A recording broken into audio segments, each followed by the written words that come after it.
நம்மள நிறைய பேர் ஏன் கம்ப்ளீட் ஆகாத ஒரு லவ் ஸ்டோரி இல்லைன்னா சொல்லாத ஒரு லவ் வந்து ரொம்ப நாள் ஞாபகம் வச்சிருக்குன்னு தெரியுமா? மேபி அதெல்லாம் அந்த ஏஜ்ல நடக்கிறனால ரொம்ப மனசுல பதிஞ்சிருமோ?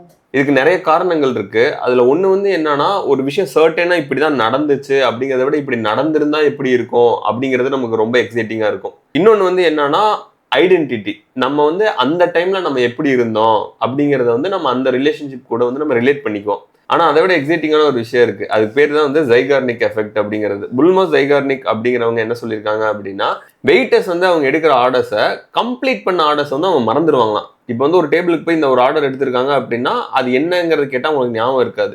ஆனால் ஒரு ஆர்டர் வந்து அவங்க கொடுக்கறதுக்கு முன்னாடி வரைக்கும் அவங்களுக்கு அது ஞாபகம் இருந்துகிட்டே இருக்கும். அதாவது பிரெயின் வந்து ஓப்பனில் இருக்க ஒரு விஷயம் வந்து க்ளோஸ் ஆகாமல் இருந்துச்சுன்னா அதை வந்து ரொம்ப நாள் ஞாபகத்தில் வச்சுருக்கும். அதனால தான் வந்து அதுக்கு வந்து ஒரு க்ளோஷரோ ஒரு கம்ப்ளீஷனோ இருந்துச்சுன்னா அதை மறந்துடுவாங்க.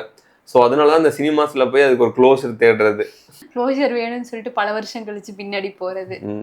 ஸோ அப்பப்போ க்ளோஷர் வாங்கிக்கோங்க. அப்படியே சப்ஸ்கிரைப்.